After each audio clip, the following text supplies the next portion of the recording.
Craftsman Days are here at Lowe's with big savings on the tools you need. Right now, get a free select tool when you buy the Craftsman V20 2-pack battery kit. Whether it's the backyard, the bathroom, or beyond, Craftsman has the tools to help you power through and get the project done right. Because DIYing is unpredictable, but your tools shouldn't be. Shop Craftsman at Lowe's today. Valid through 6/18 while supplies last. Selection varies by location.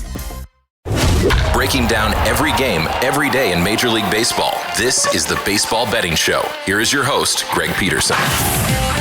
The former Filthy Low, welcome to lovely Las Vegas for the Baseball Betting Show with myself, Greg Peterson, now part of the VSiN Family Podcast. We've got an excellent podcast for us. We're going to be joined in segment number 2 by Colby Marchio. He does such great work over at Your Betting News. He does an absolutely amazing job taking a look at this wonderful game of baseball. He does a tremendous job on the prop front. We're going to be talking about that. What's for real, what's for fake now that we have reached Memorial Day in baseball, some of the things that he has been / has not been able to profit off of, and so much more. And then in the final segment, gonna get you guys picks and analysis on every game on the betting board for this Baseball Wednesday as we touch them all. If you do have a question, comment, segment idea, what have you for this podcast, you do have one of two ways we offer those in. First one is my Twitter / X timeline at gunit_81. Keep in mind, letters M, name does not matter, so per usual, please do send these into the timeline.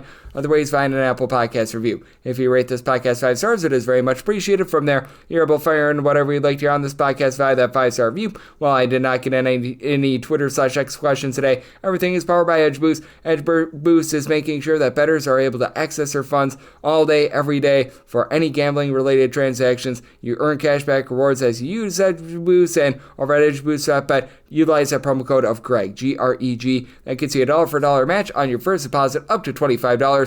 Now let's take a look back at everything that we saw in baseball on Tuesday. Try to find some trends and try to get to know these teams a little bit better. Games from yesterday is Greg buzzing about. Here is the rowdy recap. The Rangers are by far your best under team in all of baseball. 38 under, 17 overs, and a push. Even though the Nathan Eovaldi has to leave this game after 2 innings due to injury, 2-0, the Rangers get the job done. For Eovaldi, 2 scoreless innings, and then Jacob Lyons slent 3 scoreless innings. Obi Milner, Sean Armstrong combined for 2 scoreless innings before Luke Jackson, Robert Garcia give you a scoreless inning apiece. And for Toronto, Bowden Francis, who had been really rough going into this one, not bad. 6 strikeouts, 5 scoreless innings, and then Yuriel Rodriguez, 2 scoreless innings. Chad Green gives up 2 runs, one of which was earned in the 8th inning, and that's all she wrote. So the Rangers, they find a way to persevere there, and the Astros seem to be getting a little bit more online with regards to their offense. 11-1, they take it to the Athletics as JP Sears, well, he sold in this one. 9 runs allowed in 3 1/3 innings, including a trio of bombs as Jose Altuve gets home runs number 7 and 8 of the campaign off of him, and Jeremy Pena, 7th home run season. Christian Walker off of Michael Otan, 7th home run season for Otans, gives up that home run, 2 runs in total over the course of this inning of work. Mitch Spence, 1 2/3 innings scoreless. Anthony Maldonado, 2 scoreless innings. And Lawrence Butler, lone form of offense for the A's, 8th home run season. That comes off of Hunter Brown, who had another nice start. Gives up that home run in 6 innings of work. Steven Okert, scoreless inning. And Forrest Whitley was able to end 2 scoreless innings as well. How about the Cincinnati Reds and the fact that they're back to 500? 7-2, they take it to the Kansas City Royals. Royals have also been one of your top under teams in all of baseball. 20 overs, 35 unders, and a push. But this was overwhelming with Brady Singer having the Royals, his former team, singing the blues. 2 runs allowed in 7 innings. Tony Santillan, Ian Gabo, both on this scoreless inning. But how about a trio of homers for the Kansas City Royals as you had Ellie De La Cruz go deep twice, 10th and 11th home runs of the season, and Tyler Stevenson, his 3rd home run of the campaign. That home run comes off of Daniel Lynch, the opener, who gives up that home run in 2 2/3 innings. Jonathan Bolin from there gives up a home run to De La Cruz, 1 1/3 innings. You had a out of the bullpen scoreless out of Evan Sisk, and Taylor Clark gives up the other home run. 2 2/3 innings. He gives up that home run. John Schreiber gives up 3 runs in 1/3 of an inning. Anel Zerpa, pair of outs out of the bullpen scoreless, and then Steven Cruz, he allows a run in an inning. For the Colorado Rockies, down 9-46, just their 7th loss by 1 run this year. 4-3, the Cubs find a way to persevere, get the job done in 11 innings as German Marquez was actually not bad. In this one, 2 runs allowed over the course of 6 innings.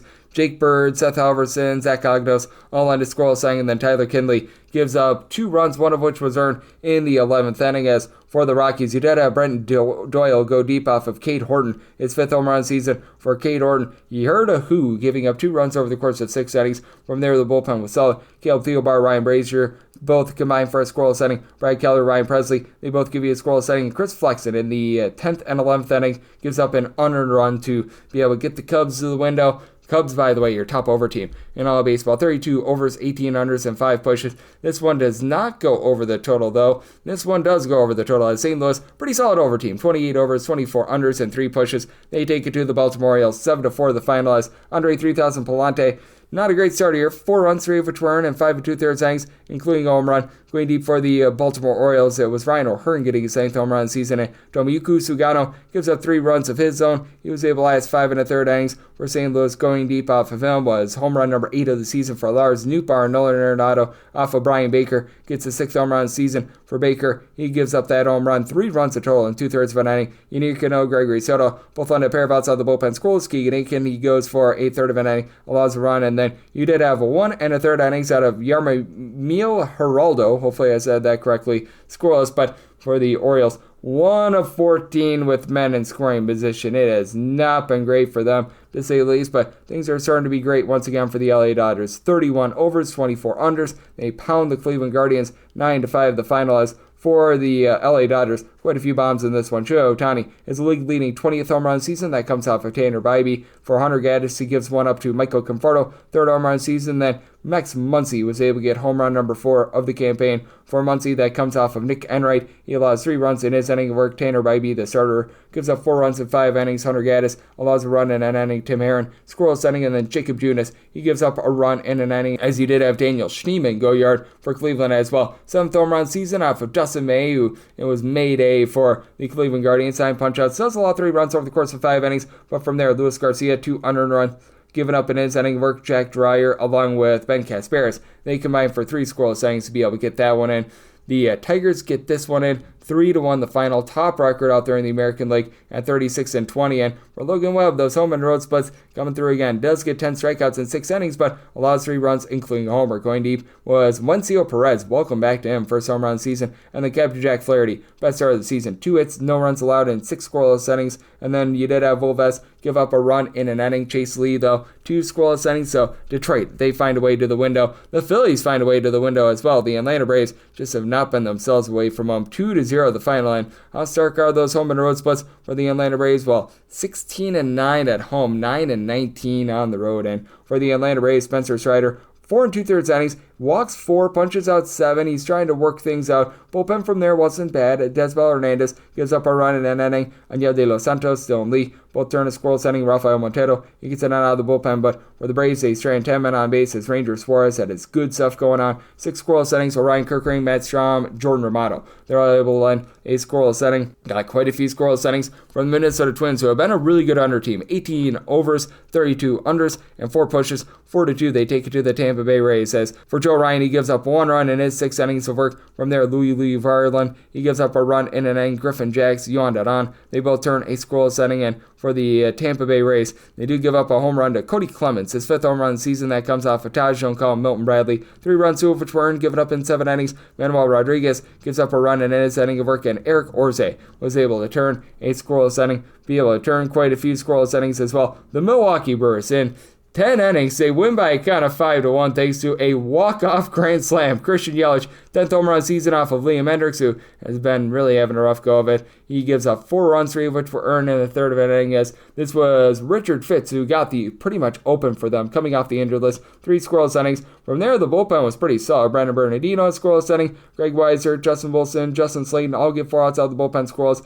And then Aroldis Chapman in the 9th inning gives up a single to Sal Frelick as the team was up 1-0, and then it forces the 10th inning, and then things go harebrained from there. And for the Milwaukee Brewers, Aaron Savali, not a bad start here. 1 run allowed over the course of 5 innings, and everyone else was nails. Aaron Ashby, 2 scoreless innings. Jared Koenig, a scoreless inning. Grant Anderson, Rob Zinowski. They combine for 2 scoreless innings of their own. For the New York Metropolitans, they take it to the Chicago White Sox. This by a count of 6-4. As for the White Sox, he did have Jonathan Cannon get shot out of a cannon. Gave up 4 runs in the 1st inning, settled down from there. 5 runs allowed in 5 2/3 innings to give up a pair of home runs as It was home run number 11 of the season for Pete Alonso, and then Jared Young, his first home run of the season for Tyler McGill. He gives up a home run in 5 2/3 innings. He allows 2 runs as Miguel Vargas, team-leading 8th home run of the season. From there, Jose Buto does give up 2 runs in an inning of work, but Joey Castillo, pair of outs out the bullpen, scoreless. Reed Garrett, a 5-out save as he goes scoreless there. And for the White Sox, Jared Schuster gives up 1 run in 2 1/3 innings of work of his own.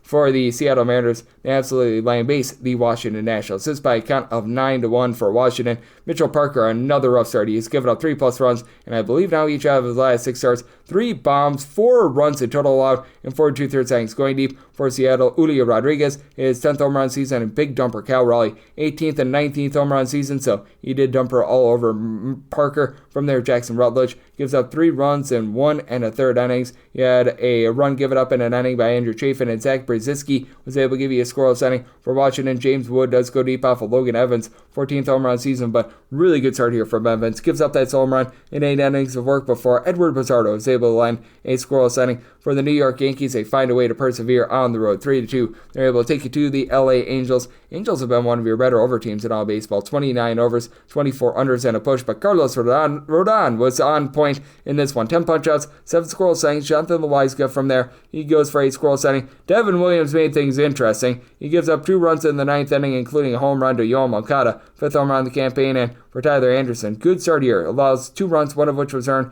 in his 6 innings of work. Did give up a home run as going deep off of him. Ben Rice, 11th home run season, and Actor Neris, he was taken deep by Oswaldo Peraza. His 3rd home run season for Neris gives up that home run in his inning of work. Reed Detmers was able to end a scoreless inning along Jake Eder, and for the Yankees, now 34-20. So pretty rock solid mark out there. The Pittsburgh Pirates, they put up a touchdown in the 8th inning as they take it to the Arizona Diamondbacks. This by a count of 9-6 for the Pirates. Pair of home runs in this one. Henry Davis, 2nd home run season off of Corbin Burns, and Jalen Beeks, he gave one up to Brian Reynolds, 7th home run season for Burns. Once again, solid start, 2 runs allowed over the course of 7 innings, and then Kevin Ginkel, that was a 12.6 ERA. 5 runs allowed, and he got 1 out of the bullpen. Jalen Beeks with inherited runners on gives up 2 runs, 1 of which was earned, including a massive home run. Kendall Graveman from there, a scoreless inning as the home run they allowed was a 3-run shot. And for the Pittsburgh Pirates, this was not what they were looking for out of Mike Burrows. 5 runs, 4 of which were earned in 3 1/3 innings. He allowed a home run to Corbin Carroll, 16th home run season, but from there the bullpen held it down. Joey Wentz gives up a run in 3 2/3 innings. Dennis Santana, David Bennar, they're both able to end a scoreless inning. And then for the San Diego Padres, they find a way to persevere against the Miami Marlins. This by a count of 8-6 as for Miami, they get up 6-0 in this game. They got all 6 runs in the first inning. Max Meyer, 6 runs, 4 of which were given up in 3 1/3 innings, including a home run. Going deep for the San Diego Padres, it was number 13 of the season for Fernando Tatis Jr. and Jackson Merrill a little bit later on off of Valentin Beloso, 5th home run season. Beloso, 3 innings of long relief, gives up that home run. You had Anthony Bender give you an out of the bullpen, and Cade Gibson, he gave up a run in 1 1/3 innings. And for the Padres, not what Stephen Kolek was looking for in the first inning, giving up that 6th spot, but managed to go 5 1/3 innings from there. Sean Reynolds from there, 4 outside the bullpen, scoreless. Yuki Matsui, a scoreless inning, and Jeremiah Estrada, he was able to go for 1 1/3 innings himself. And if you're looking trend-wise at what we're getting in Major League Baseball right now, we have seen a nice binge of unders thus far this season, as the under is currently hitting at 53.7%, 419 unders to 361 overs. For favorites overall for the season, hitting at 58.6%, 475 and 335 on the money line. Last 7 days, favorites have won 51 and 40, so that's a 56% hit rate. And the under over those last 7 days, about 57.3%, 51 unders, 38 overs, and a few pushes along the way. So that's what we're seeing in baseball right now, and that's what we're getting trend-wise coming up next. How about if we do dive in on what we're all going to be seeing in baseball on Wednesday, the prop front, and so much more with Colby Marchio, does great work over at Your Betting News right here on the Baseball Betting Show with myself, Greg Peterson, now a part of the Beast and Family Podcast. If you work in quality control at a candy factory, you know strict safety regulations come with the job. It's why you partner with Grainger. Grainger helps you find the high quality and compliant products your business needs to inspect, detect, and help correct issues. And the sweetest part is, everyone gets a product that's as safe to eat as it is delicious. Call 1-800-GRAINGER, click Grainger.com, or just stop by. Grainger, for the ones who get it done. Breaking down every game, every day in Major League Baseball, this is the Baseball Betting Show. Here is your host, Greg Peterson. And we're back here in lovely Las Vegas for the Baseball Betting Show with myself, Greg Peterson, now part of the VSiN Family Podcast. Always great to be joined by this man, as we've got Colby Marchio aboard. He does an absolutely tremendous job over at Your Betting News, taking a look at this great game of baseball. The Upper Unit Show is a very rock-solid one as well. I know that he does that a few times a week. He's been doing an amazing job of not just being able to provide the props, but every single time when it's, you always get the fun, frivolous video, which we all live for. You're able to follow my Twitter/X at Colby M. Betts. And Colby, great to get you aboard. Thank you. Thank you, Greg. I really do appreciate you being, I would say, the number one fan of the videos. We are the hype man.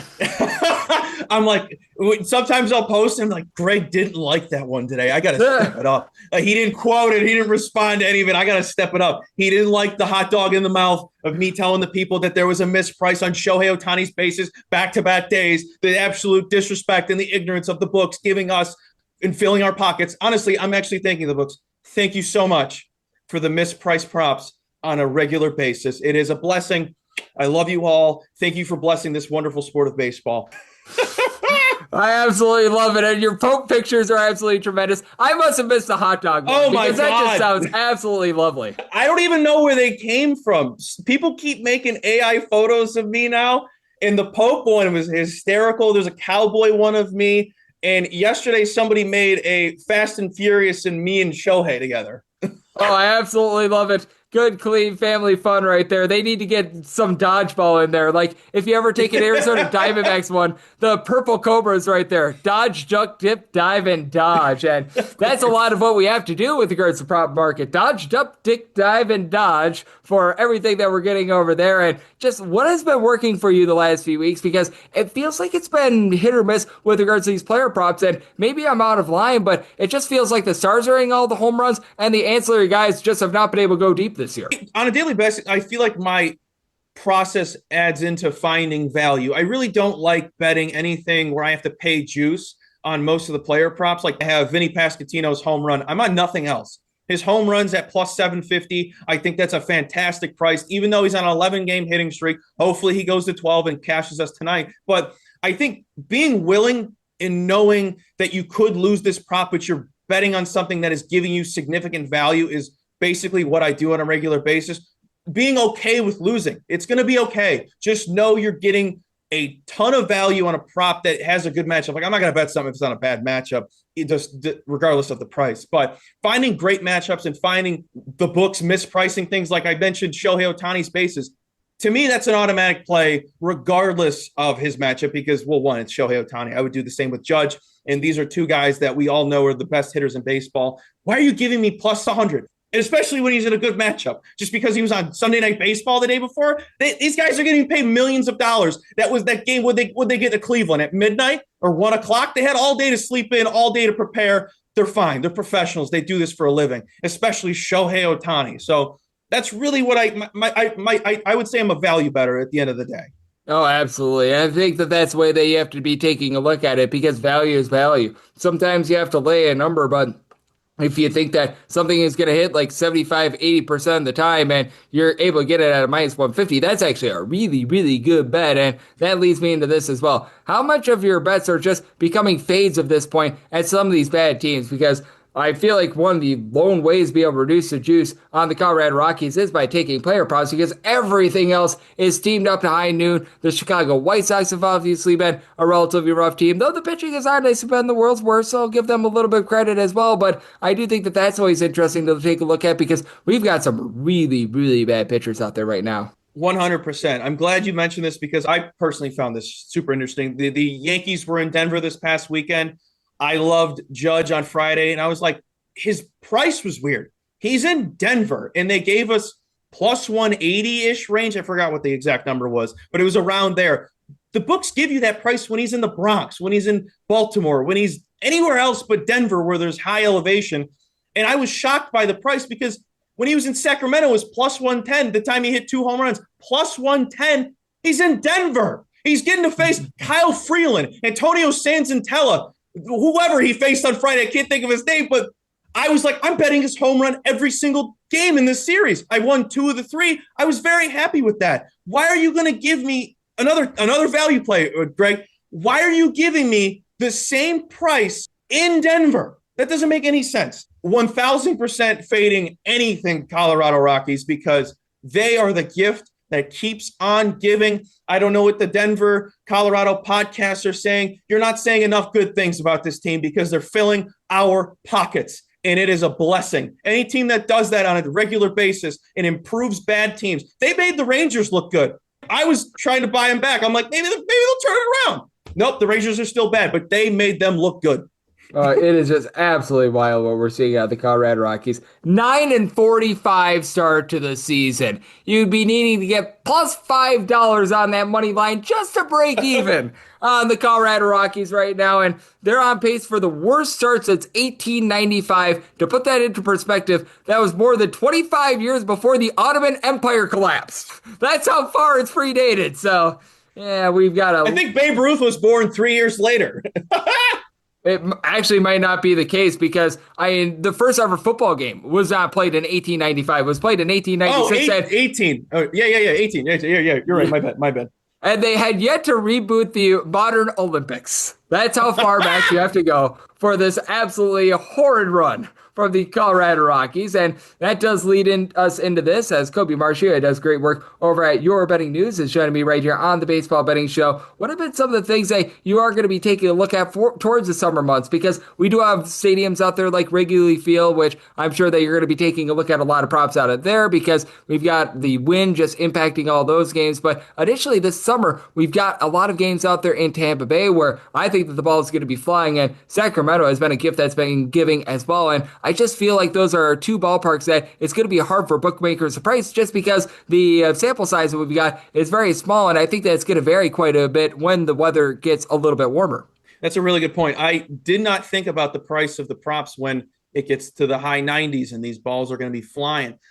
I'm now concerned they're going to price it as if they were playing in Mexico.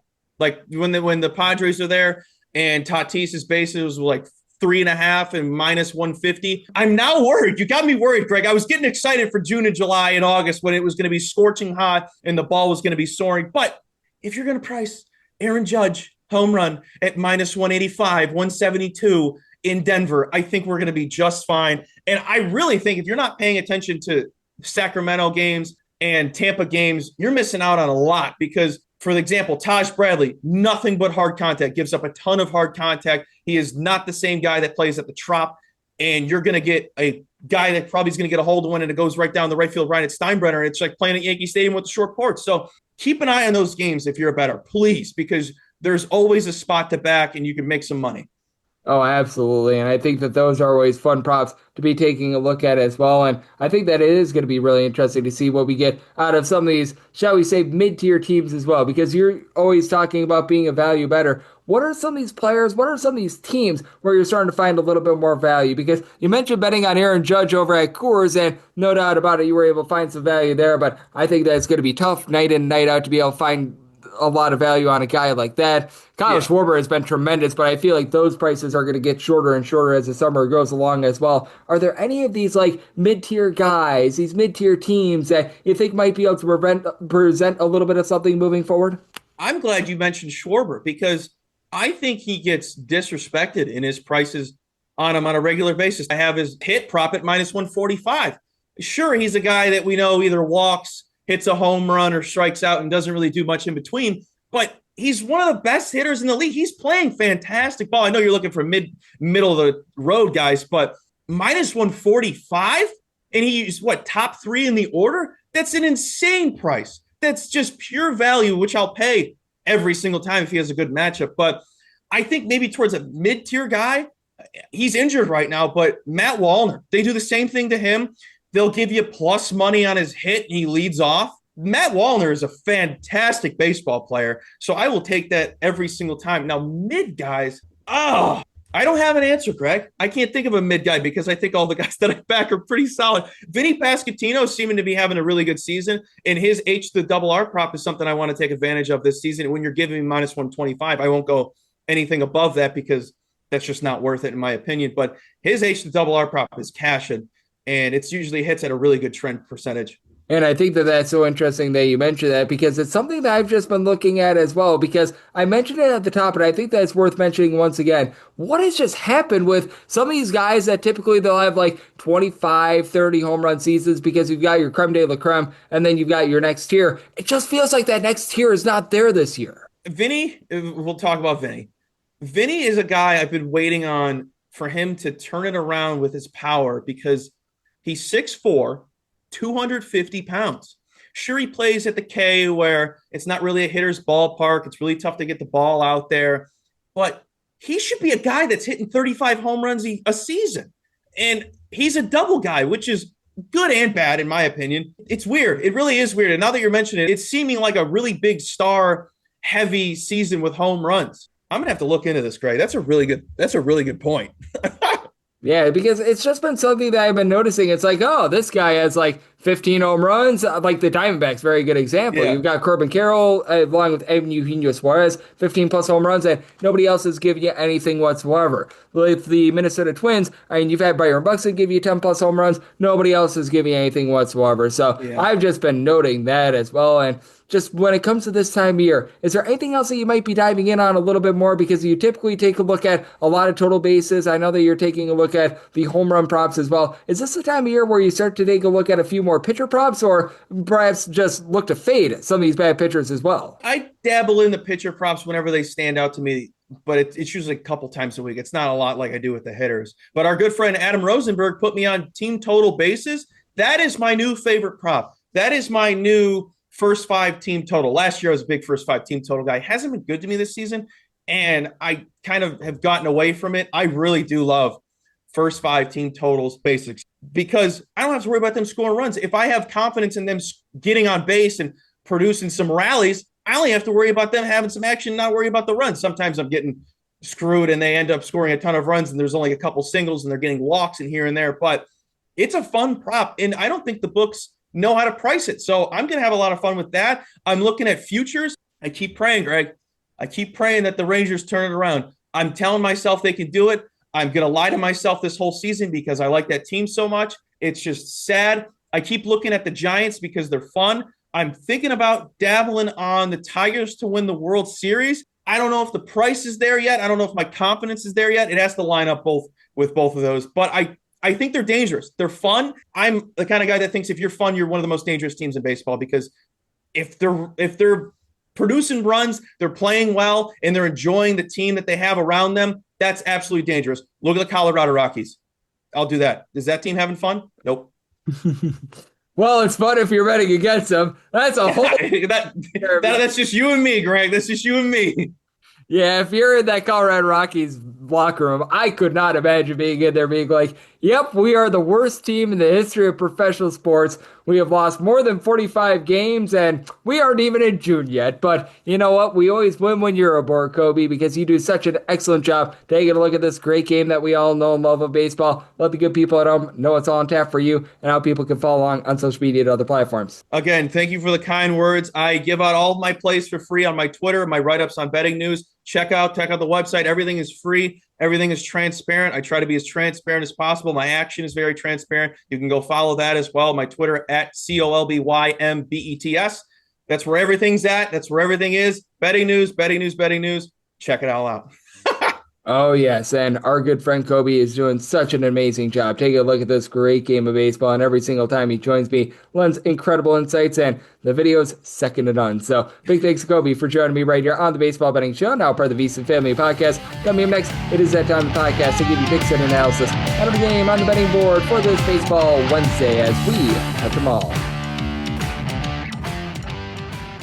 If your job at a healthcare facility includes disinfecting against viruses, you know prevention is the best medicine. And maintaining healthy spaces starts with a healthy cleaning routine. Grainger's world-class supply chain helps ensure you have the quality products you need when you need them. From disinfectants and cleaning supplies to personal protective equipment, so you can help deliver a clean bill of health. Call 1-800-GRAINGER, click Grainger.com, or just stop by. Grainger, for the ones who get it done. Breaking down every game, every day in Major League Baseball. This is the Baseball Betting Show. Here is your host, Greg Peterson.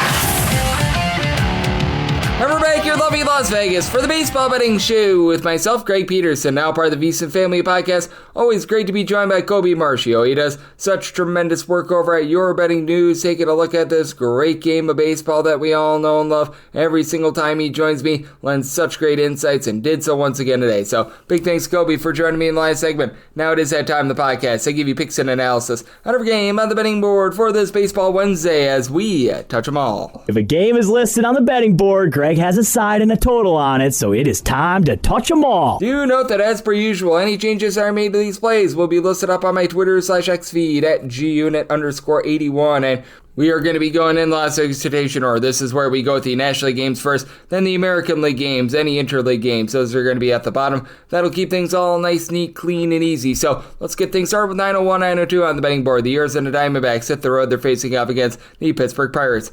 Paul Skeens is on the bump for the Buccos. Zach Allen looks to fill it up for the Diamondbacks. Diamondbacks find themselves anywhere between -122 to -125 favorites, and between +105 to +113. That number on Pittsburgh. 7.5 is the total.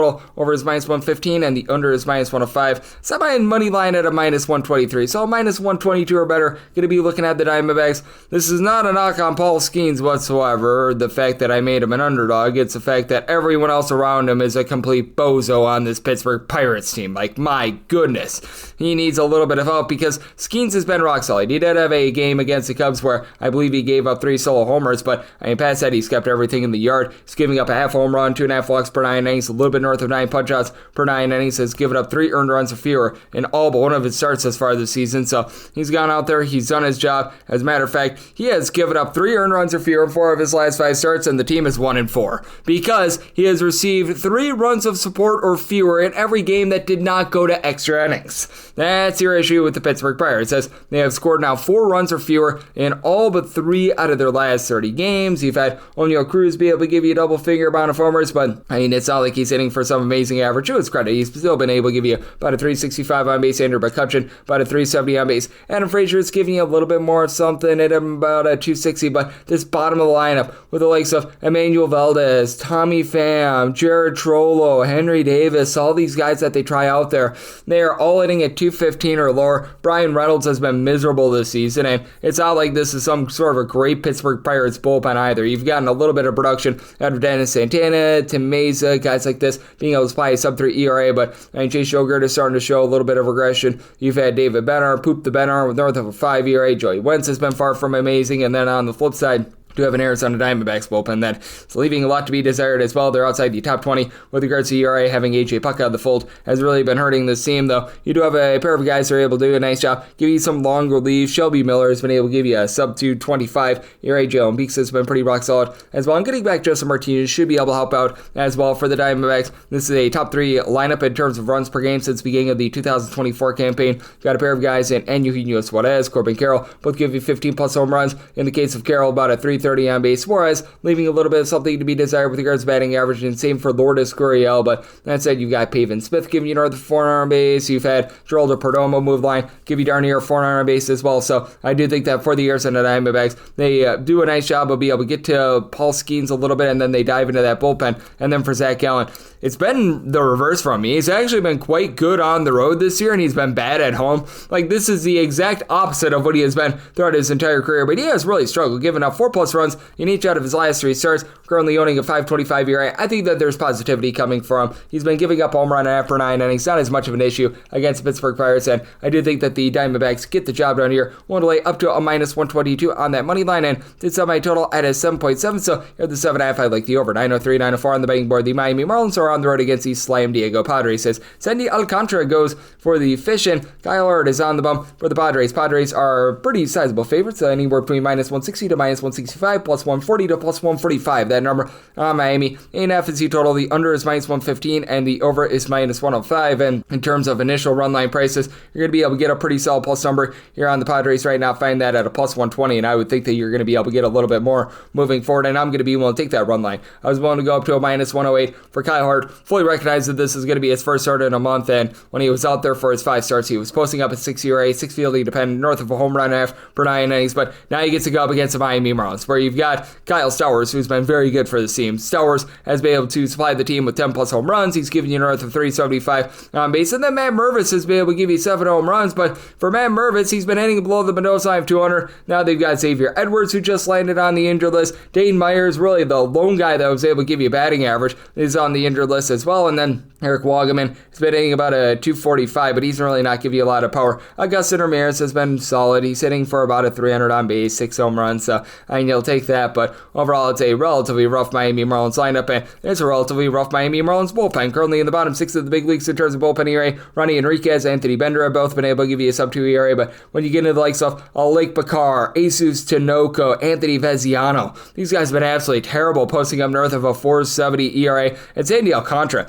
8.04 ERA. Like, who abducted Sandy Alcantara and replaced him with this imposter? Like, my gosh, this guy was always so good with regards to his command. Now north of 4.5 walks per 9 innings. He's never been a supreme strikeout guy, 7.5 strikeouts per 9 innings. That's not too far from what he's always been, but he's been getting banged around like a piñata this year. And now you go up against a San Diego Padres team that fully recognize that it's not like this team has supreme home run power. Manny Machado has been a little bit down with that regard, but he's starting to pick it up. 6 home runs. He's been hitting above a 300. It's really been all about Fernando Tatis Jr. What he's been able to bring to the table is he's been able to supply this team with nearly a 385 on base, 12 home runs. Do like that, and now you're getting Jackson Merrill off the injured list. He's been able to supply this team with a solid north of 330 batting average. Luis Arias has been able to move the line. He's hitting at 280, down for his standards, but still relatively solid. And Gavin Sheets, 10 home runs, nearly a 320 on base for the Padres. This is a top 10 team in the big leagues in terms of bullpen ERA. You have had a few struggles out there, but overall these guys have been able to do a rock solid job. Robert Suarez, Jason Adam, Yuki Matsui, all supplying a sub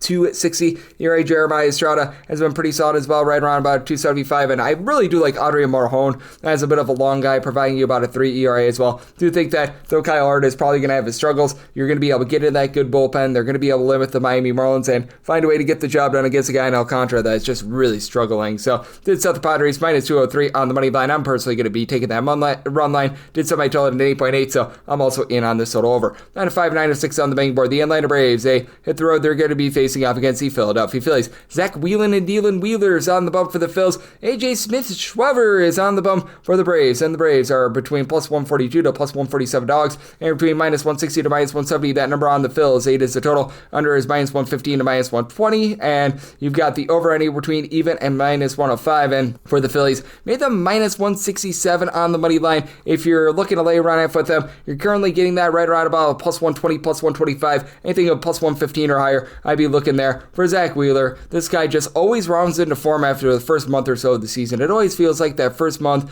like the lone start that you get in March/early April. He just needs to be able to find his footing a little bit, and he has certainly been able to find that. He's up to a 242 ERA, fielding independent of a 273, 11.2 strikeouts, so fewer than 2 walks per 9 innings. He's given up the deep ball a little bit this year, but he has given up now 0 runs in each out of his last 3 starts, 6+ innings in every one of them. Guy is on an absolute burner run, and AJ Smith-Schwaber is someone that I really do like as a bit of a young guy. He's been a little bit shaky thus far this season as he gave up the 7th spot against the Washington Nationals. Prior to that, he was really rolling. 367 ERA, 355 fielding independent. Good swing and miss stuff, 9 strikeouts per 9 innings. Keeps the ball in the yard. Does have the walks issues. He's giving up north of 4 walks per 9 innings, but he's backed up by a relatively okay bullpen. You've had Desper Hernandez be able to give you a sub-3 ERA. Really like what I'm seeing out of Dylan Lee, so he's been able to do a solid job there. Rossiel Iglesias has actually been really bad in this bullpen this year. He's got really good stuff, so I think that he's going to be able to find it, but man, that's not necessarily been great. And for the Atlanta Braves, this has been an all-over-the-place lineup this season, and a team that just has not been the same away from home rather than at home. Matt Olson is overall supplying 12 home runs, giving you about a 340 on base, and Marcell Ozuna, 9 bombs, north of a 400 on base.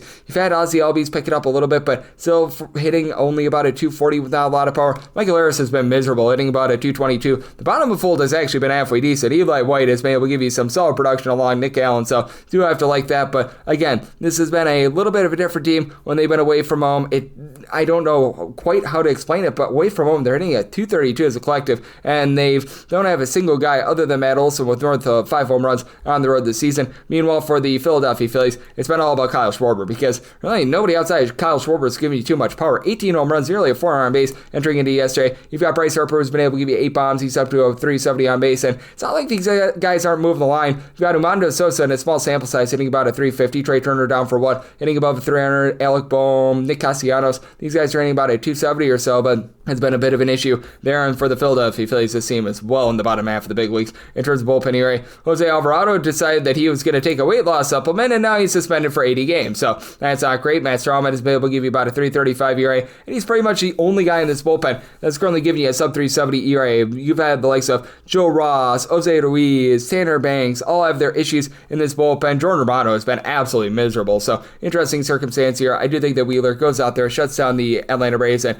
I do think that for the Braves are going to start to find a little bit more with their offense away from home. I did set my total at 8.2. I'm going to be willing to take a shot on the over and the Phillies on the run line. 907, 908 on the betting board. The Chicago Cubs are going to be playing us to the Colorado Rockies. Tanner Gordon is on the bump for the Rockies. Matthew Boyd is on the bump for the Cubs. Cubs do find themselves as minus 320 to minus 340 favorites, between plus 270 to plus 282. That number on the Colorado Rockies. Currently no total up on this game because it is a Wrigley Field game. This is going to be based on the win. I'm seeing one initial opener at FanDuel with a total of 7.5. And if I were to get that, I'd be taking a shot on the over. Did set my total at 8.1. Recognize that these aren't necessarily the world's greatest hitting conditions, as the wind is going to be blowing in. It doesn't feel like it's going to be blowing in like overly hard. It's probably going to be more like 6 to 8 mile per hour winds, but you do have not necessarily the world's greatest temperatures out there as well. And for the Colorado Rockies, you know that they're not going to supply offense. Like, it doesn't matter where these guys are. They're averaging like 2.6 runs per game away from home, and that's because they put up like some sort of a 14 spot against the Arizona Diamondbacks in one game. You take that out of the fold, and they've been averaging pretty much like 2 runs per game. Yeah, it's 2.4 runs per contest this season with that taken into account. Like, these guys are about as useful as a poopy flavored lollipop. You've got Hunter Goodman, who's been able to give you 5 home runs on the road thus far this season. He's actually been able to hit for a relatively solid average, but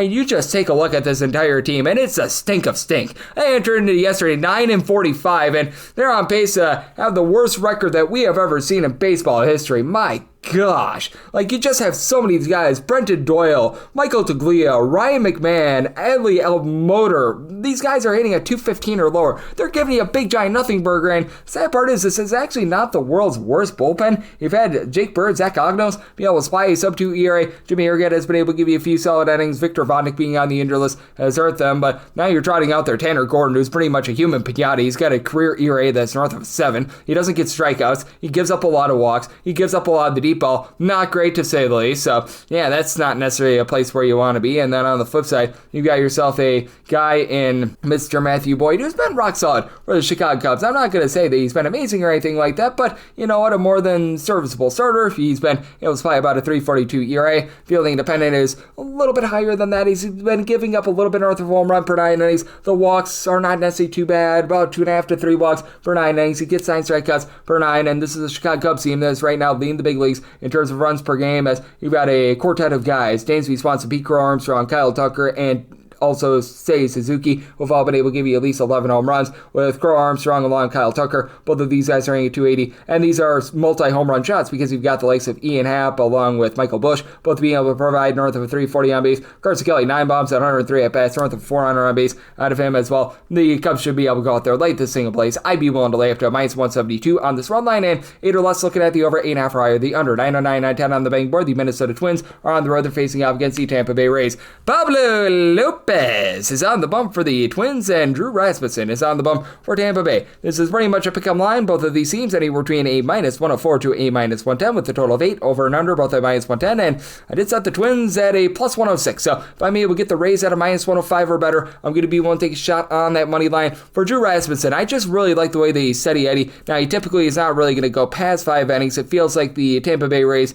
do treat him a little bit more with kid gloves, but I mean, he goes out there, he really doesn't walk a lot of guys. Overall for his career, he's done a good job of being able to cut down on hard contact. His career home runs per 9 rate is 0.7, up a little bit this year with 1 home run allowed per 9 innings, but a 2.60 ERA. Fielding dependence a little bit higher, so he's been down with his swing and miss stuff, only about 7.5 strikeouts per 9 innings, but I really like what he's been able to bring to the table. And then on the flip side for Pablo Lopez, he's finally been able to round into form after it felt like he was due for positivity for years. A 2.31 ERA. Fielding dependent is hovering more in the neighborhood about a 2.42, 9.5 strikeouts to less than 1.7 walks per 9 9 innings, has been able to keep the ball in the yard. He has given up 2 earned runs or fewer in 4 of his last 5 starts. And for the Minnesota Twins, they're going to need it because this is a Twins lineup that is currently dealing with Byron Buxton being in and out of the lineup due to the 7-day injured list, concussion sort of ordeal. So that's been a little bit rough for them. Trevor Larnach, he's been able to give you about a 315 on base. A long Ty France, both of these guys relatively solid there. Other than Buxton, you really haven't gotten a lot of power out of these guys. So Harrison Bader has been able to give about a 360 on base along with Ryan Jeffers. So these guys have been pretty rock solid. But Bryce Lewis, ever since coming off the injured list, just has not been good. You do have a Twins bullpen, though, that is currently in the top 5 in the big leagues in terms of bullpen ERA. Danny Columba is yet to allow an earned run, and Yohan Rodon is posting up a sub-125 ERA. Been a little bit of a rough year for Griffin Jacks, but he's starting to round into form. These guys like Justin Topa, Cole Sands, being able to give you a sub-250 ERA have been rock solid. And then on the flip side, you do have yourself a bunch in the Tampa Bay Rays that they're always good in the bullpen. They're once again a top 12 team with regards to their bullpen ERA. You've got so many guys that have been able to step up, give you a sub-3 ERA, and Hunter Biggie, Eric Orze, Manuel Rodriguez, Pete Fairbanks, and company. And for the Tampa Bay Rays, this has been a bottom 8 team in the big leagues in terms of runs per game. Jonathan Miranda's moving line. He's been able to give you about a 380 on base. And then you do have Brandon Lau, who's been able to give you 10 home runs, but he's hitting for only about a 245. Yandy Diaz, Junior Caminero, both hitting between about a 242, 250, but not really giving you a lot of on base. Caminero, to his credit, 9 home runs this season, but the likes of Taylor Walls, Christopher Morel, Danny Jansen, these guys hitting a 205 or lower have been really killing this team. That said, I do think that the Rays get a good start out of Rasmussen and do just enough to be able to get the job done. Sub I told 7.8, so I like the under of 8, and I do like the Rays up to a minus 105 on this money line. 9-11, 9-12 on the betting board. The Athletics are on the road against the Houston Astros. Lance McCullers Jr. is on the bump for the Astros, and Luis Severino is on the bump for the Athletics. Athletics do find themselves anywhere between plus 110 to a plus 115 underdog, minus 124 to a minus 130. That number on Houston, 8 is the total. The over is minus 120. The under is even. Starting to see some 8.5s pop up out there as well. That under is minus 115. The over is minus 105. Semi-total at 8.2. I'm going to be willing to take a shot on the under. Now, I do think that Lance McCullers Jr. is going to continue to round into form, but I've actually really noticed that Luis Severino has had some massive home and road splits this season. I think that you're going to find that out of a lot of these A's pitchers, because pitching out there in Sacramento is not necessarily what you want, and for Luis Severino, he has responded very differently when he has been away from home. As currently at home, he is 0-4, getting banged around like a piñata with a 6.20 ERA, and when he's been on the road, he has given up 0 home runs in 25 innings, 2 runs in his 4 starts across 25 innings. So he's been Cy Young away from home, and he has been a bum at home. So that's interesting to say the least. And then we've got McCullers Jr., who he's coming back after he was out for a few seasons, and he's been able to round into form a little bit more. Last start against the Seattle Mariners, he was able to go 5+ innings. He did a pretty presentable job, but big thing that you're looking for out of him is to just be able to give you 5 serviceable innings and then turn it over to what is one of the better bullpens out there in the big leagues. You've got the Bryants, Brian King, Brian Abreu, both give you a sub-3 ERA. Stephen Okert has done a rock-solid job. He's been able to give you a sub-3 ERA as well. Josh Hader is starting to look like the Josh Hader of old, and for the Athletics, this is currently a bottom 6 team in the big leagues in terms of bullpen ERA. Even Mason Miller has been having his issues thus far this season. They've been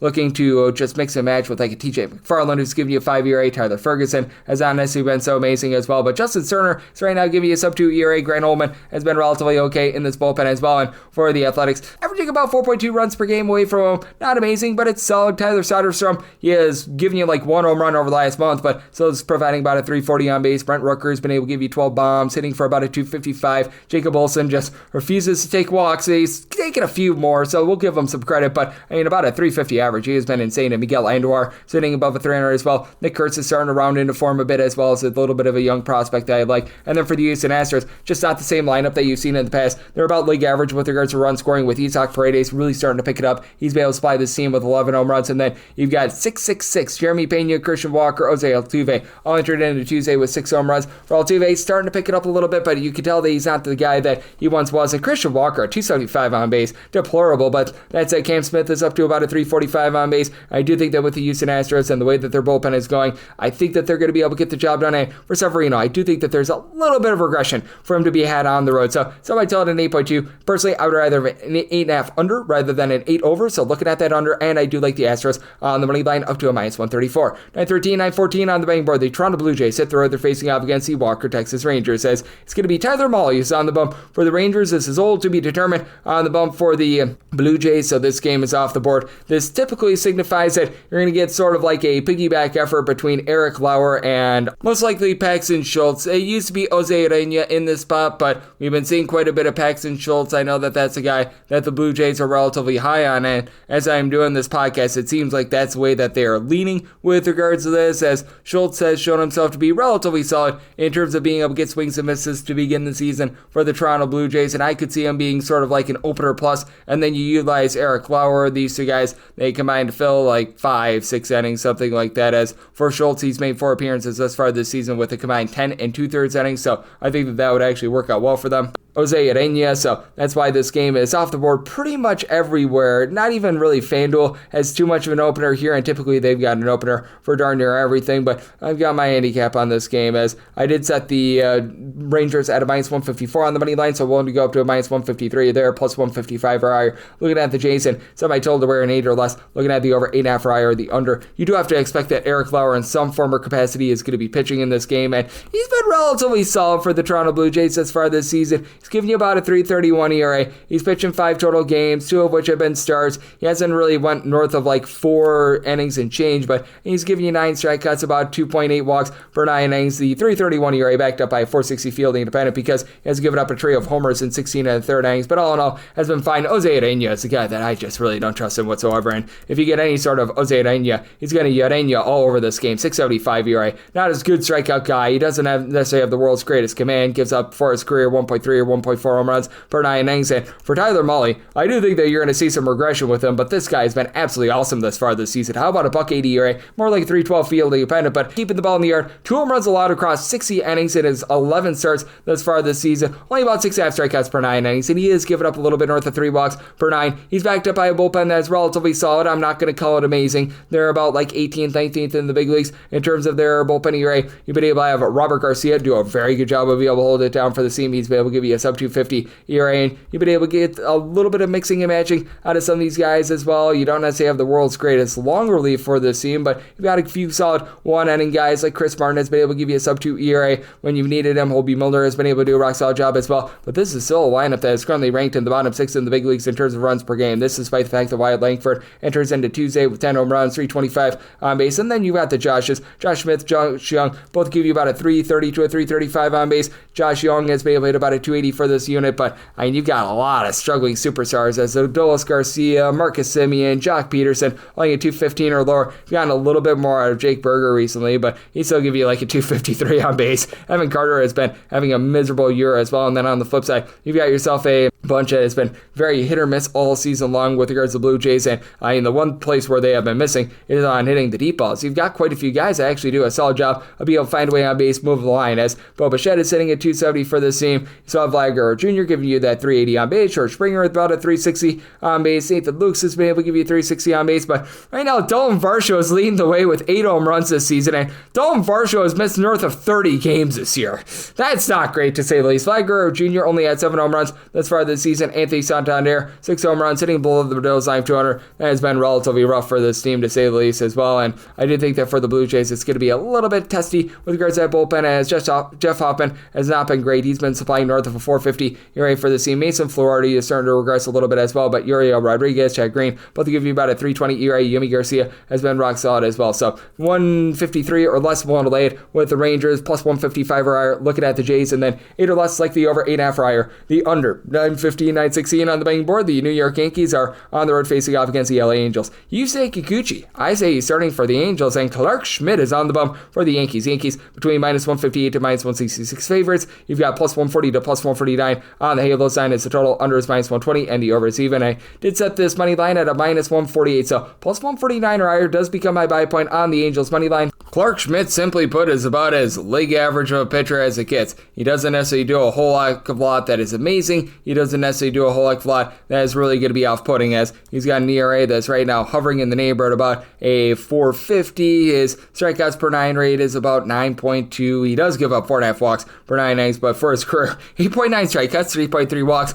per 9 innings with 1.1 home runs allowed per 9 innings. So, I mean, he's about as league average of a pitcher as it gets. He has given up either 2 or 3 runs in each of his last 4 starts. So, I mean, that's pretty much as league average as it gets. And then for Yusei Kikuchi, I do think that he's going to be able to round into form a little bit more. His 3.17 ERA, I don't think is representative of how he's actually pitched. He's been giving you about a 434 fielding plan because he's given up a lot of walks, 4.5 walks per 9 innings. Swing and miss stuff has been down. He's only giving you about 8 strikeouts per 9 innings. Somehow, some way has been able to mitigate the damage, but he combined 8 walks in his last 2 starts. That's a little bit less than tremendous. And now it's a face-off against a New York Yankees lineup that is number 1 in the American League in terms of runs per game, albeit they've been hitting a little bit less when they've been away from home rather than when they've been at home. But when you got Aaron Judge hitting for north of a 490 on base at 18 home runs entering into yesterday, yeah, that'll help you out. Trent Grisham giving you 12 bombs. That's been rock solid, being able to supply about a 350 on base. Houston Dominguez is starting to move the line a little bit more for this team, and they're going to need him too because you've got a few guys that are currently out the fold. But Cody Bellinger, after a rough start to the season, is rounding into form. And Paul Goldschmidt, 400 on base, 345 average, down with his power numbers, but Ainea has been superb. For the New York Yankees, this is a team that certainly has the leg up in terms of bullpen because for the LA Angels, dead last in the big leagues in terms of bullpen ERA, Ryan Zephyr-Yon has been able to give you a sub-5 ERA, and Kenley Jansen is right around about a 5, but everyone else like Brock and Roll Burke and company have been just absolutely awful. They're all pretty much gas cans. Reed Detmers has been terrible this season, and then for the New York Yankees, Luke Weaver has been giving you a sub-1 ERA. He has been very rock solid, and Jonathan Loáisiga coming back for the team is big. He and Yuri De Los Santos have both been able to give you a sub-225 ERA. Fernando Cruz lining on the injured list is a little bit of a rough go of it for them, and you need more out of Ian Hamilton, but all in all, pretty solid. Devin Williams, I think, is going to be pitching a little bit better moving forward as well, but for the Los Angeles Angels, certainly a team that's able to slug out the deep ball. They don't necessarily hit for a lot of average. They've had a tough time being able to move the line as you've got the likes of Ori Soler, Taylor Ward, Joe Adele, Kyron Paris, guys like this, hitting at 225 or lower, but for Ward, 15 home runs this far this season. Logan Hoppe, 14 bombs. He's hitting about a 265 for this unit. Yohan Moncada has been useless, so that's not been great to say the least, but Sacramento, 9 home runs. He's been able to bet a 280 for the team as well, so I do think that for the LA Angels, they're going to be able to do a solid job getting into Clark Schmidt, and I do think that Kikuchi going to be able to start to cut down on those walks a little bit as well. So circumstance where I did set my money line at 148, so plus 148 or higher, looking at the Angels, and this is my total at an 8.8, so here at the 9, I'm going to be willing to take a shot on the under. 917, 918 on the betting board. The Cleveland Guardians plays the LA Dodgers. Clayton Kershaw is on the bump for the Dodgers. Slade Sony is on the bump for Cleveland. Cleveland is an underdog of plus 115 to plus 120, minus 130 to minus 135. That number on the Dodgers side is a total over and under anywhere between minus 105 to a minus 115. Set the Dodgers as more of a money line favorite of a minus 157. So I'm going to be willing to take a shot here. For Clayton Kershaw, I recognize that he is not what he once was. He had that first start of the season against the LA Angels where he gave up 5 runs in 4 innings. Only won 2 innings in his last start against the New York Mets. He went scoreless in those 2 innings, but it's really hard to be able to gauge that because the rain came in and he was unable to finish that start. But that said, I do think that he's going to be able to go out there against a Cleveland Guardians team that's right now averaging fewer than 3.4 runs per game, and he's going to be able to round into form. For Cleveland, it's just such a top-heavy lineup with this team because you've had Kyle Manzardo be able to supply 10 home runs, but really not move the line, only hitting about a 215 with regards to his average, closer to 300 on base. Stephen Kwan, Jose Ramirez, both hitting north of a 310, and for Ramirez, he's starting to find that power once again. He's been able to give the team 9 home runs, but the entire bottom of the lineup, aside from Daniel Schneemann, who's been able to give you about a 330 on base, has been just absolutely awful. Nolan Jones, Bo Naylor, Lane Thomas, John Kessie Noel, Brian Rocchio, all these guys that are hitting below the Mendoza line 200 are just giving you a big giant nothing burger. Meanwhile, you've got an LA Dodgers team that it's still one of the Death Stars with regards to their lineup. This is still one of the best teams at being able to slug it out at Shohei Ohtani. 19 plus home runs thus far this season. He has been giving you just below a 400 on base. And Freddie Freeman, he spent a little bit of time on the injury list, but this guy giving you right now north of a 360 average, 9 bombs. He has been tremendous. Oscar Hernandez, 10 home runs. He's hitting at 300. Andy Paz has been able to move the line for the team. Need a bit more on Michael Conforto, Max Muncy. These guys have been relatively big disappointments, but getting back Tommy Edman with his 8 home runs at about 130 or so up as that's big. For the Dodgers, they have about a league average bullpen. Right now, they've been dealing with a lot of guys like Blake Tryon, Bruce Graterol, Michael Kopech and company being on the injury list, but Ben Casparis, as a long guy, has been able to give you the sub-3 ERA. Jack Dreyer has been pretty solid as well. Anthony Bend has been rough, and now they've got Kirby Yates on the injured list. That's a bit of an issue as well, but Tanner Scott is still able to close out games, and for the Cleveland Guardians, you've had Emmanuel Clase just not be himself this year. Has looked a little bit better recently, but still very shaky. They've had Hunter Gaddis on the bereavement list, so that's a bit of an issue with him on the bereavement list. Cade Smith is pretty much a lone guy in this bullpen that's been able to give you a sub-350 ERA. As Joey Cantillo, Tim Aaron, these guys have not been amazing. Matthew Festa, I think, has a little bit of upside as well. And then even though the betting board is right now listing Slade Cecconi, most places are removing him from the board because it appears as though he's going to be scratched and he's going to be going in the team's next series. I'm right now seeing on CBS Jacob Junis as a projected starter, and I would set a relatively similar money line to Jacob Junis as I would to Slade Cecconi. I'd be probably setting it closer to like a minus 160 or so with regards to the LA Dodgers, but would be still keeping that relatively same total just because with Jacob Junis, he's probably going to be a little bit of a long guy, mix and match sort of bullpen game for the Cleveland Guardians to be able to give Slade Cecconi that time to be able to be ready in the next series. But that said, it's a case where the Cleveland Guardians certainly have had a little bit of a fall off just with regards to their overall pitching from a season ago. That said, I do think that the LA Dodgers do a nice job of being able to get to them. I did somebody tell it an 8.6. Again, I just don't know if the Guardians do their part with this total, so I'm in on that under, and I'm going to be looking at the Dodgers on the money line. 919, 920 on the betting board. The San Francisco Giants, if they're facing off against the Detroit Tigers. Jackson Jobe is on the bump for the Tigers, and Landon Roop is on the bump for San Francisco. San Francisco, an underdog of anywhere between minus 105 to a plus 103. Meanwhile, minus 110 to a minus 115. That number on Detroit, 8 is the total. The over and the under both are minus 110. And for Roop and company, I did set the Giants at a plus 116. So I'm willing to go up to a minus 115 on the Detroit Tigers money line. For Jackson Jobe, if you look at the fielding independent numbers, you do have to be a little bit concerned that the ERA is going to start to balloon up a little bit. But all in all, he's been able to do a nice job holding down the fort for the CM. A 4.06 ERA fielding independent, more around about a 5.01 because he has been giving up about 5 walks per 9 innings and only about 7 punch-outs per 9. But I mean, he's found a way to be able to get the job done. A combined 5 runs allowed over the course of his last 3 starts. And for Landon Roop, doing a rock solid job himself, I'll be able to find a way through the walks. He's been posting up a 3.63 ERA fielding independent, more around about 3.72 as he's given up a little bit over 3 walks per 9 innings, but has been very rock solid entering into the start. A combined 4 earned runs across his last 4 starts, albeit he faced off against some lesser teams along the way, but you do have to like what you're seeing there. And with the San Francisco Giants team, you have to absolutely love the bullpen. Currently number 1 in the big leagues in terms of ERA, as you had Randy Rodriguez be really good in that bullpen. Camilo Duvall starting to look like that guy that we all know and love. Tyler Rogers has been able to give you a sub 225 ERA. Spencer Bivens has been good in long relief. And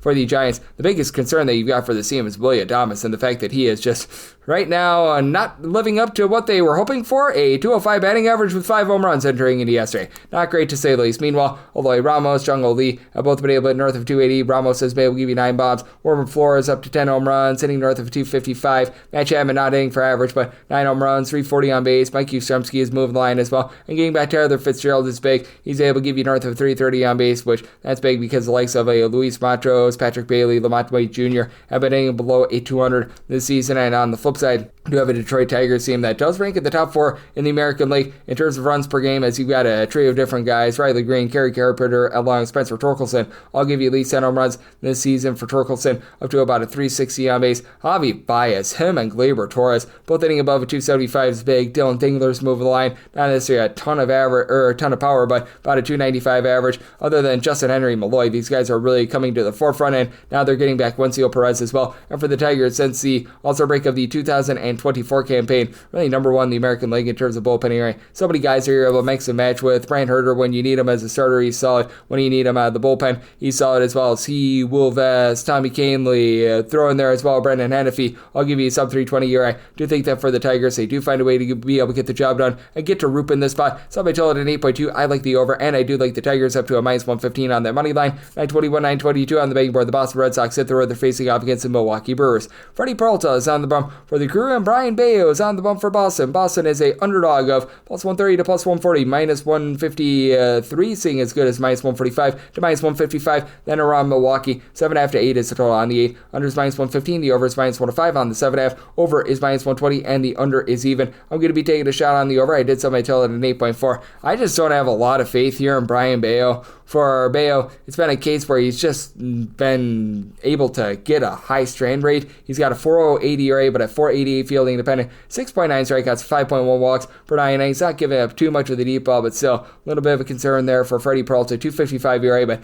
a very alarming 3.89 fielding independent. It's 9 strikeouts per 9 innings, a career low. He's dishing out about 3.5 walks per 9 innings, and he has been having a little bit of a problem just being able to go deep into starts because of those walks, and that's big because he's backed up by a bullpen and that currently has a 4.74 ERA. That's 24th in the big leagues, and this despite the fact that Abner Uribe has actually been out there and has been able to give the team a sub 2.25 ERA, and he wasn't out there last year when they were number one in the National League with regards to bullpen ERA. They've just had so many guys poop the bed, it's not even funny. Yo Payam, Salvis Figueroa, these guys have been just not good for you, to say the least, so that's been a big issue for you. Additionally, you just have not been able to get the same level of production out of someone like a Jarrett Koenig this season, so I mean, these guys have all seen some massive regression. I do think that you're going to be able to get some good innings out of Trevor McGill. He's still been pretty rock solid for this team, but still, it's been a case where it's been very much on the fritz. And for the Boston Red Sox, it's about a league average bullpen. Nothing amazing, nothing terrible. You've been having some relatively solid innings out of the likes of a Brandon Bernardino along with Aroldis Chapman. Both of these guys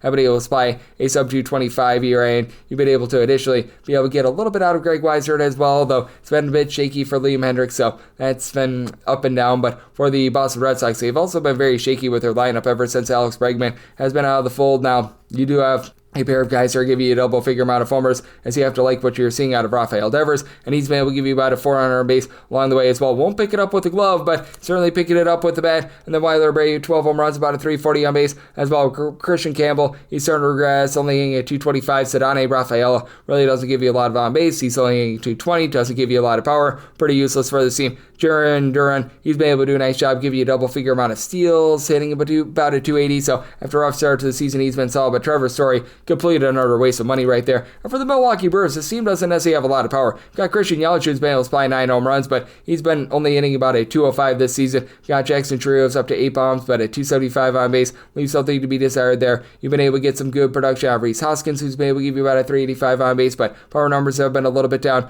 Caleb Durbin, along with Joey Ortiz, these two guys in the middle infield have been hitting below a 215, though I do like what I'm seeing out of Durbin right now, but I do think that overall the Brewers are going to be able to find a way to be able to get to Brian Bayo in this spot. If you're looking at that money line at a minus 145, I wouldn't want to go much further on it, but would be willing to go there as I set mine at a 146, and I like the over. I set my total at an 8.4.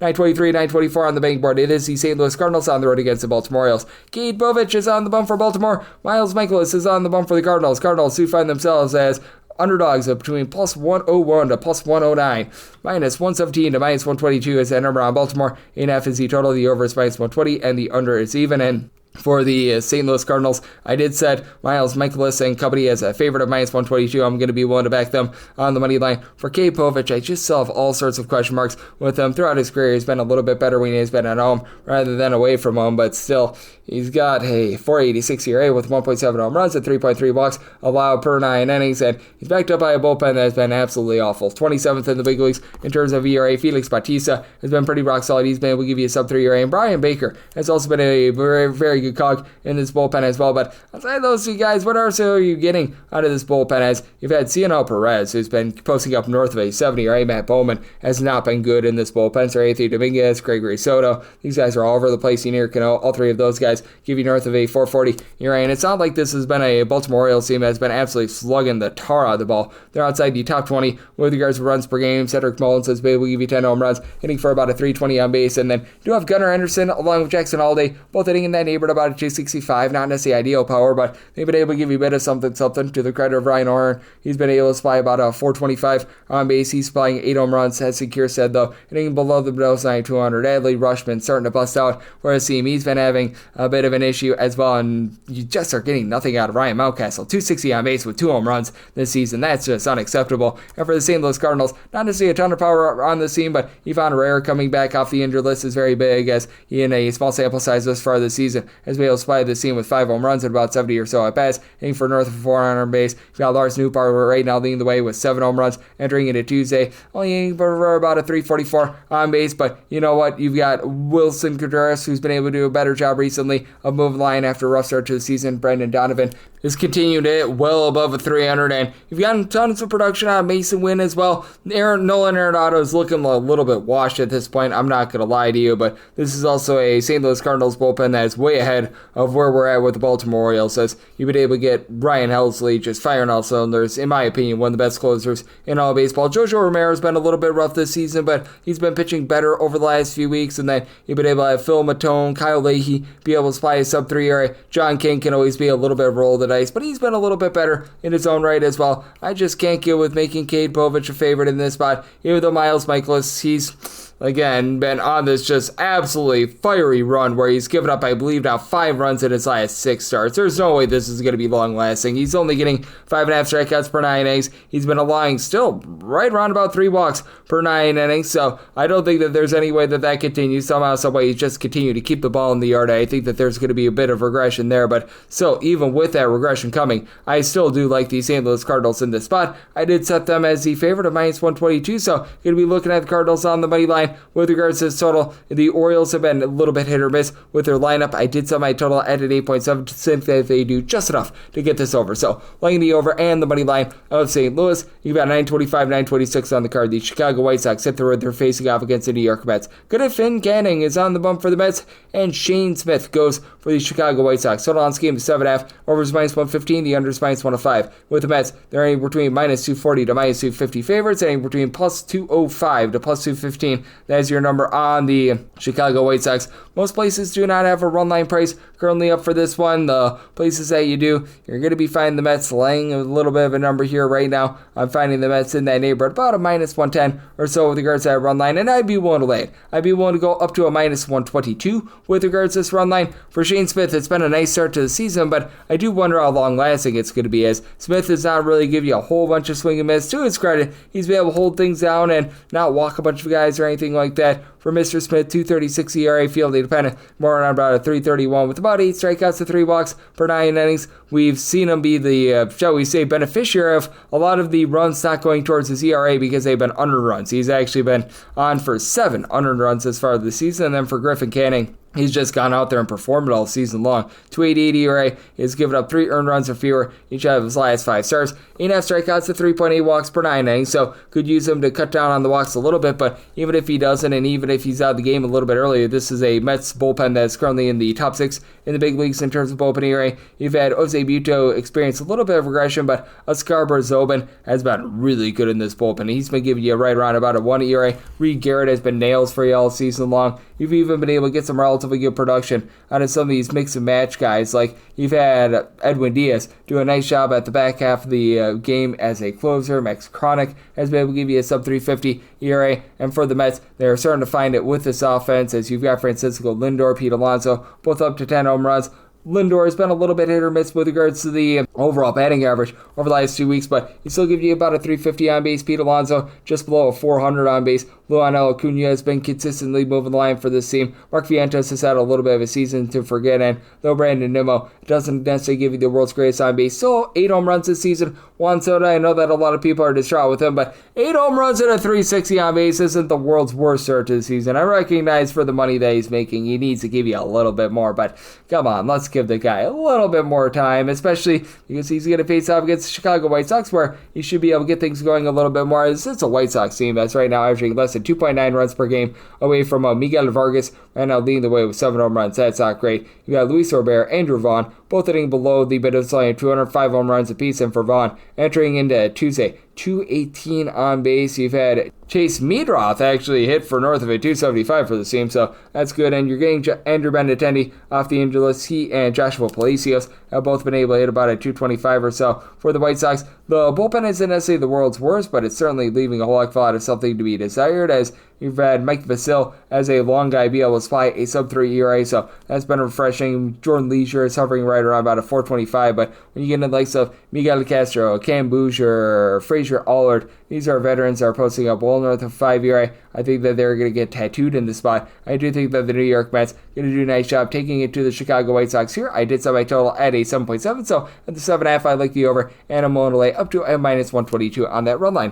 927, 928 on the betting board. The Cincinnati Reds, and yes, we're on to Cincinnati. They're facing off against the Kansas City Royals, as you've got Hunter Green, who's going to be on the bump for the Redlegs, and it is going to be Noah Cameron on the bump for Kansas City. Kansas City is a slight underdog of anywhere between -101 to a +105, and -113 to -120. That number on the Red, 7.5 is the total. Over is -115. The under is -105, and I think that there's a lot of regression coming for Noah Cameron. I'm going to be willing to lay the money line of the Reds. I did set the Reds at a -130 or so. As for Hunter Green, he's been able to give you about a 254 ERA, 11.4 strikeouts per 9 innings. So that does come with about 1.4 home runs allowed per 9 innings, but he's been able to do a nice job of being able to cut down on the walks as well. Since coming off the injury list has been rock solid, and for Noah Cameron, 3 starts this far this season, has allowed just 2 runs in 19 and 2/3 innings, but he's only getting 6.5 strikeouts per 9 innings. He's providing nearly 3 walks per 9, 3.90 fielding depending compared to a sub-1 ERA. So I do think that the ERA is going to be going out of the balloon sooner rather than later. Now, for the Kansas City Royals, this has also been one of the best bullpens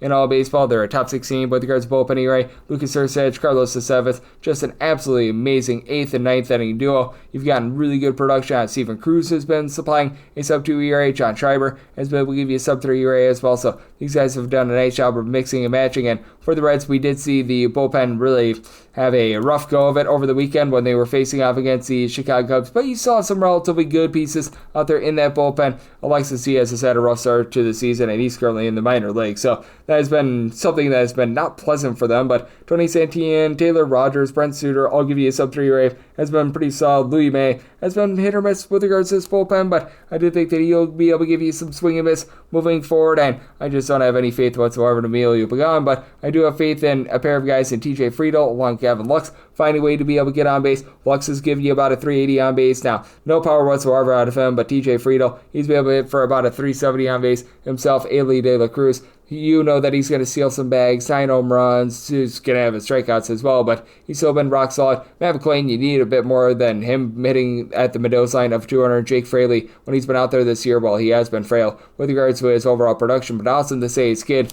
he's up to 6 home runs and less than 120 at-bats, hitting above 300. That's been a nice addition for the team, and for the Reds, they are averaging about 4.85 runs per game away from home. That is a top 8 mark in the big leagues, albeit that game against the Baltimore Orioles where they scored 24 runs. That is a big reason why you've got this a little bit of an outlier. And then you've got the Kansas City Royals, who have a pair of guys in Bobby Witt Jr. along with also Miguel Garcia, hitting above a 290 for 5 home runs apiece. For Witt, he's been really good overall this season, but you do expect a little bit more power as only Vinny Pasquantino has north of 5 home runs for his team. He's been able to play with 8 bombs, and now he's back to hitting about a 255, so he's been a little bit more solid for the team. Salvador Perez, a 265 on base with 4 home runs. You just need to be getting more out of him. And then these veterans at the bottom of the lineup, like Cavan Biggio, Hunter Renfroe, hitting below the Mendoza line of 200. You just need a little bit more from those guys. Drew Waters has been able to find a way to be able to get on base, but I do think that the Reds get a nice start here out of Hunter Green. I think that Noah Cameron experiences that regression, so I tell it at 8.2. Like the over and at a minus 132 or better. Willing to lay it with the Reds, and we have things up to 929, 930 on the card. The Washington Nationals set the Reds facing up against the Seattle Mariners as George Kirby is on the bump for Seattle. Trevor Williams goes for Washington. Washington is a underdog between plus 170 to plus 175, minus 190 to minus 205. Then around Seattle, 8.5 is the total. In some spots, I'm seeing some 8s out there as well. On the 8, the over is minus 120, the under is even. On the 8.5, the under is minus 120, and the over is even. And if you're looking to lay run half with Seattle right now, find that at a minus 102, and I'd be willing to go up to a minus 110 with regards to that run line. I did set my total at a 7.8, so at an 8 or higher, I'm also going to be in on this total under. For George Kirby, was a rough start to the season as he gives up 5 runs in that first start against the Houston Astros. He looked a little bit shaky coming off of rehab, but now he's at home. And for George Kirby, he's always been a better pitcher at home rather than on the road. And a lot of these Seattle Mariners pitchers, frankly, have been able to do a much better job when they have it at home. You take a look at George Kirby, and you know that he's not going to give you any walks for his career, right around about 1.1 to 1.2 walks for 9 innings. The swing and miss stuff has been always a little bit suspect, though, but whenever he's been at home, he's always been at his best. A career 299 OMERA, 396 ERA on the road, and this is because he gives up about 0.8 to 0.9 home runs per 9 innings at home. On the road, this goes up north of 1.2 home runs per 9 innings, and faces off against a guy in Trevor Williams, who I think is going to see a little bit of positivity moving forward. Right now, 6.39 ERA. He's pitched better than this, in my opinion. 4.29 fielding dependent. He's given up 1.3 home runs per 9 innings, but he really doesn't walk a ton of guys. 7.5 strikeouts, 2.7 walks per 9 innings. He's given up at least 4 runs in each out of his last 5 starts. Now, Seattle, it does very much suppress offense, but even with that offensive suppression, this has still been one of the better offensive teams in all baseball with the Seattle Mariners, with having Cal Raleigh, big dumper, be able to supply 16 plus home runs. He's back up to north of a 350 on base. Ori Polanco is starting to experience a bit of regression with regards to that overall average, but He's been able to give the team a double-figure amount of homers. He's been able for north of 275. J.P. Crawford is doing a nice job moving the line, giving you about a 380 on base. Julio Rodriguez starting around in form, and Dylan Moore is giving you more. 8 home runs. Mitch Garver is starting to get some at-bats. Hasn't necessarily provided a lot of power thus far this season, but Leody Taveras, guy that they picked up from the Texas Rangers, starting to pay some dividends. And for the Washington Nationals, C.J. Abrams, James Wood at the top of the lineup have been very good. As for Abrams, about a 350 on base, 8 home runs, 13 bombs out of James Wood, who's been able to give you north of a 360 on base as well. Then you do have a few guys that move the line, like you've been able to have that out of Keibert Ruiz hitting at 280. Whenever they give Alex call opportunities, he has been able to do a pretty solid job, as he's been able to give you north of a 360 on base as well. But Josh Bell, Dylan Cruz, these guys have been relatively rough. They're rolling the dice on a few younger outfielders as well. And for the Nationals, this entire bullpen has been a roll the dice at this point. I mean, man, you've got a bullpen ERA that is north of a 6. You've been able to get some good production out of Jackson Rutledge, along with Cole Henry, throwing there Kyle Finnegan as well. But Kyle Finnegan is right now dealing with an injury. Those three guys, a sub 350 ERA, and then you got Jose Ferrer's got north of 5 ERA. Jorge Lopez has been absolutely terrible. Lucas Sims just as awful long on a big league mound at this point. And then on the flip side for the Seattle Mariners, Andres Munoz has been one of the most dominant closers in all baseball. Matt Brashton's coming off the injured list, a sub 2 ERA. Gabe Spire has been able to give you some nice innings as well for Seattle. Top 18 with regards to bullpen ERA. So do think that George Kirby rounds into form after that rough first start. I did set my total at 7.8, so I'm going to be willing to take a shot on the under, and I'm going to be willing to back the Seattle Mariners on the run line up to a minus 110, and that'll wrap things up for the Wednesday edition of the Baseball Betting Show, now part of the VSiN Family Podcast. If you do like hearing from this fine podcast, Baseball Betting Show, you're able to subscribe wherever your podcasts, Apple Podcasts, Google Play, Spotify, Stitcher, and TuneIn. If you have a question, comment, segment idea, what have you for this podcast, you do have one of two ways we'll fire those in. First one is by Twitter/X timeline at @GUnit_81. Keep in mind, letters CM. The email does not matter, so per usual, please do send these into the timeline. Otherwise, find an Apple Podcast review. If you rate this podcast 5 stars, it is very much appreciated. From there, you're able to fire in whatever you'd like to hear on this podcast. Find that 5-star review. I'm coming at you guys every single day on this podcast, regular season and off season, so I'll be back with you guys once again tomorrow. Thank you.